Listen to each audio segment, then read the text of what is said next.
تو قصوری صاحب جیسے ابھی تھوڑا سا تو میں نے اس کو بتایا ہی ہے کس طریقے سے واقعات پیش آئے ہیں، لیکن سر آپ کو کیا نظر آ رہا ہے ایران نے اس طرح کی جرت کیسے کی کہ اس طرح پاکستان کی فضائی حدود کی خلاف ورزی کی، یہاں پر نشانہ بنایا؟ کیوں نہیں اس سے پہلے جو دوسرے سورسز تھے یا چینلز تھے ان کو کیوں نہیں انہوں نے استعمال کیا؟ آپ کو کیا وجہ نظر آتی ہے؟ جی دیکھیں، میں جرت کا لفظ استعمال اس لیے نہیں کرنا چاہوں گا کہ میں ایران کو دشمن نہیں سمجھتا. ہمارے قدیم تعلقات ہیں، تاریخی نوعیت کے، تمدنی، مذہبی. ہزاروں ہمارے پلگرمز زائرین جاتے ہیں مقدس مقامات پر ایران میں، عراق میں. اب اس تاریخ کو پس منظر رکھتے ہوئے بجائے کہ میں جرت یا اس کی عدم جرت کا ذکر کروں، میں حیران اس پہ ہوں کہ یہ یعنی اس کا سینس کیا ہے. ایران کے جو جس بھی حلقے نے اس کا فیصلہ کیا تھا ان کے ذہن میں کیا تھا، کیا چیز تھی کہ ان کے مفاد میں یہ جائے گی. یہ جرت کا لفظ چھوڑ ہی دیں سر دست، کیونکہ اب دیکھیں جب یہ حملہ ہوا ہے تو کیا پوزیشن تھی؟ پوزیشن یہ تھی کہ اسرائیل سے حماس کی ہو رہی ہے جنگ، اور حزب اللہ کی طرف سے بھی وہاں میزائلز داغے جا رہے ہیں. اور مزید یہ کہ جو جنرل قاسم سلیمانی ہیں جو ان کے ہیرو ہیں، ان کے مزار پہ دھماکہ ہوا ہے جس میں 100 کے قریب بندے شہید ہو گئے. اور اس سے 1-2 دن قبل شام میں جو ان کے کوآرڈینیٹر تھے موسوی صاحب، وہ بھی اسرائیل نے دعویٰ کرنے کے بعد اس نے کلیم بھی کیا ہے کہ اسی نے ان کو مارا ہے وہاں. تو نیچرلی ان پہ بڑا پریشر تو تھا، پریشر تھا پبلک اوپینین کا. کیا تھا؟ کیونکہ ان کے وزیر خارجہ نے اور میرا خیال ہے ان کے جو پریزیڈنٹ ہیں ان کے ایسے بیانات اور زوما کیا تھے ایران کو دھمکی، اس کو اسرائیل کو یہ بتاتے ہوئے دھمکی آمیز لہجے میں کہ اگر آپ نے کچھ ریڈ لائنز کراس کر دیں، لفظ یہ استعمال نہیں ہوئے تھے لیکن یہ کہ اگر آپ یہ فلسطین میں رکتے نہیں، غزہ میں، تو کچھ بھی ہو سکتا ہے. اب کچھ کے لوگ یہی اندازہ لگا رہے تھے کہ ایران کو ایسا رول ادا کرے گا جس میں اسرائیل کو روکا جا سکے گا. ایران یہ کر سکتا ہے لیکن اس کی بھاری قیمت اس کو چکانی پڑتی. لیکن ایران نے، میں یہ سمجھتا ہوں، انٹرنل پریشر پڑا. سال سے ویسے ہی وہاں انٹرنل پریشر ہے. وہاں جو خواتین کی بھی ایک موومنٹ چڑھی، وہ صرف خواتین کی تو نہیں تھی، اس کے پیچھے مرد حضرات بھی تھے اور بہت بھاری ایک موومنٹ چل رہی تھی تبدیلی کے لیے. تو جو وہاں کی پاورفل ایلیمنٹس ہیں یا ڈیپ اسٹیٹ ہے، انہوں نے وہ خطرے میں اپنے آپ کو محسوس کر رہے تھے. تو کئی اب اس پہ وجوہات بیان کی جا سکتی ہیں.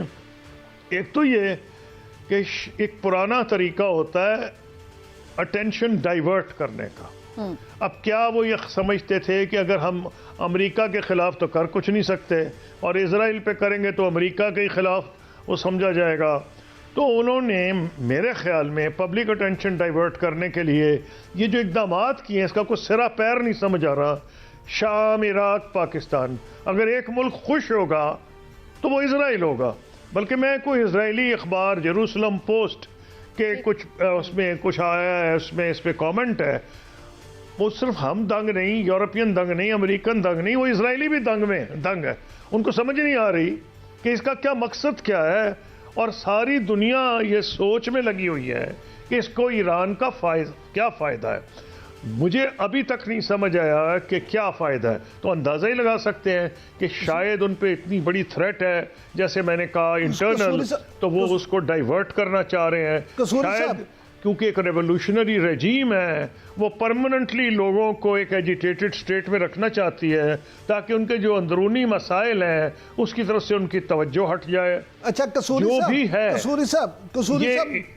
قصوری صاحب یہ فرمائیے گا کہ آپ ہمیشہ بڑی گہری نظر رکھتے ہیں ان تمام پہلوؤں پہ، اور ویسے بھی جیسے آپ نے اپنی بات کے شروع میں بھی کہا کہ آپ جرت کا لفظ استعمال نہیں کریں گے، تو کیا آپ یہ نہیں سمجھتے کہ ایران نے کسی بھی دباؤ میں، چاہے وہ انٹرنل دباؤ ہو یا جو مختلف کانسپریسیز تھیوریز چل رہی ہیں کہ انٹرنیشنل کوئی دباؤ ہو، تو اس دباؤ میں آ کے پاکستان کو کیا اتنا کمزور سمجھا تھا کہ اس نے پاکستان کو بھی عراق اور شام کی لسٹ میں شامل کر دیا، اور اس طرح سے حملہ کرنا اور اس طرح سے میزائل داغنا؟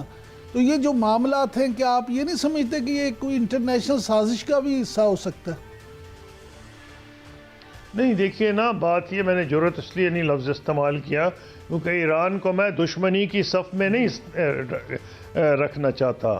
ایران سے جو ہمارے تعلقات ہیں اور وہ یہ صدیوں پرانے ہیں، ماڈرن ریاست پاکستان اور ماڈرن ریاست ایران سے بہت پہلے کے ہیں۔ یہ اس وقت کے ہیں جب سارے علاقے کا جغرافیہ مختلف تھا۔ صدیوں سے جغرافیہ علاقے کے بدل رہے ہیں، لیکن لوگوں میں جو ایک ان کی ہم آہنگی ہے اقدار کی، وہ تبدیل نہیں ہوئی۔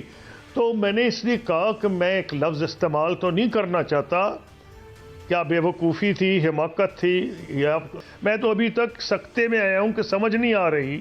تو میں نے اس لیے اسرائیلی اخبار کا ریفرنس دیا کہ جیروسلم پوسٹ کو خود سمجھ نہیں آ رہی کہ اسرائیل کو اس سے کیا ملے گا۔ انہوں نے لفظ اوپیک استعمال کیا انگریزی کا، کسی کو کچھ نہیں سمجھ آ رہی۔ تو میں ایک اندازہ لگا رہا ہوں کہ یہ کنفیوژن جو ہے یہ انٹرنل پریشرز کی وجہ سے، اور جو میں اس کو حماقت کا لفظ اس لیے استعمال کرنا چاہتا ہوں اور جرأت نہیں کرنا چاہتا، وہ میں اس لیے کہنا چاہتا ہوں کہ ان کو یہ پتہ ہونا چاہیے تھا کہ پاکستان افورڈ نہیں کر سکتا یہ امپریشن دینا، کیونکہ ہماری ہندوستان کے ساتھ کوئی 10 ایسے مواقع آئے ہیں جب ہم جنگ کے قریب تھے، اور 4 دفعہ ہم جنگ لڑ چکے ہیں، آخری کارگل 1999 میں۔ تو پوائنٹ اس میں یہ آ رہا ہے کہ جب ان کو پتا تھا کہ ہم نے بالا کوٹ پہ کیا جواب دیا، اور اس سے پہلے جب مودی صاحب نے دعویٰ کیا کہ انہوں نے سرجیکل سٹرائک کی ہے، تو پاکستان نے اس سے پہلے کہا کہ سرجیکل سٹرائک کوئی نہیں ہوئی، اگر سٹرائک ہوگی تو ہم جواب دیں گے۔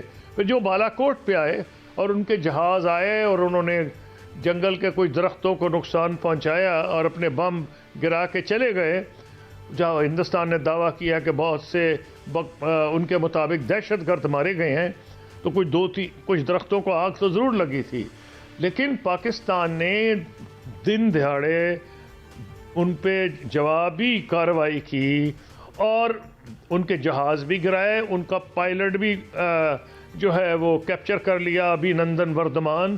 تو میرا کہنا یہ، ایران کو اندازہ ہونا چاہیے تھا کہ پاکستان افورڈ نہیں کر سکتا کہ جو ہمارا ڈیٹرنس ہے اس کو ڈاؤٹ کرے کوئی ملک، کمزوری کا تاثر نہیں دے سکتا، کو غلط نتیجہ نکال بالکل ٹھیک ہے، اور یہ کوئی سمجھ لے کہ جی شاید یہ جواب دینے کی صلاحیت ہی نہیں رکھتے، اس لیے ہم خاموش بھی نہیں رہ سکتے تھے، ہمیں مجبوراً جواب دینا پڑنا تھا۔ یہ بات آپ کی درست ہے اور ہم نے دیا، لیکن اب سوال یہ پیدا ہوتا ہے قصوری صاحب کہ ایک انہوں نے حملہ کیا، ہم نے اس کا جواب بھی دے دیا، اور ہم نے یہ بتا دیا کہ ہم اپنے دفاع کا حق محفوظ بھی رکھتے ہیں اور صلاحیت بھی رکھتے ہیں اس کی، لیکن اب سوال اگلا یہ ہے کہ کیا اب یہ معاملہ سارٹ آؤٹ ہو گیا ہے، یا آپ کو نظر آتا ہے کہ ابھی بھی خطرات باقی ہیں، کشیدگی ہو سکتی ہے؟ جبکہ اگر ہم وزارت خارجہ کے دونوں طرف سے سٹیٹمنٹس دیکھیں تو اس میں کمپیریٹیولی ذمہ دارانہ بات کی گئی ہے۔ دیکھیے، وزارت خارجہ کا تو کام ہی ہوتا ہے ذمہ دارانہ بات کرنا، لیکن جب میں تو یہ بھی اب سمجھ رہا ہوں، بڑی دیر سے سمجھ رہا ہوں، کہہ رہا ہوں، میرا خیال ہے کہ ان کے وزیر خارجہ کو تو پتہ ہی نہیں تھا جب پریزیڈنٹ، جو ہمارے پرائم منسٹر کیئر ٹیکر کو ملے ہیں ایران، بعد میں انہوں نے اون اپ کر لیا کہ جی یہ ہے اور وہ ہے، آئندہ ہوگا تو ہم یہ کریں گے۔ نہیں تو کوئی وجہ نہیں تھی بھئی، وہ کیوں مل رہے تھے؟ کوئی وارننگ دینے کو مل رہے تھے کہ بھئی آپ یہ نہ کریں؟ تو بچے وارننگ بھی نہیں دی انہوں نے۔ کیا وہ یہ بتانے کے لیے کر رہے تھے کہ بھئی ہم نے کر دیا ہے تو آپ کو غلط اندازہ نہ لگائیں، ہم آپ کے دشمن نہیں ہیں، ہم نے یہ کیا؟ کچھ وہ بھی بات نہیں ہوئی۔ تو ان کی اس میٹنگ کا کوئی پرپز ہی نہیں سمجھ آ رہا۔ بھئی میٹنگ کا پرپز تو ہونا چاہیے نا۔ پھر ان کے جو افغانستان کے اسپیشل ریپرزینٹیٹیو ہیں، وہ ہمارے منسٹر، فارن منسٹر جو ہے کیئر ٹیکر، ان کو ملنے آئے، اور انہوں نے پھر پاکستان اور ایران کی ملٹری ایکسرسائزز ہوئی ہیں۔ پھر ہمارے پاس اتنے آپس میں ذرائع ہیں کہ ہم ملٹری ٹو ملٹری بات کر سکتے تھے، foreign office to foreign office بات کر سکتے تھے۔ ہمارے ملکوں میں تو ایک اور بھی چیز ہے جو ہو سکتی ہے کہ جو ہمارے جو مذہبی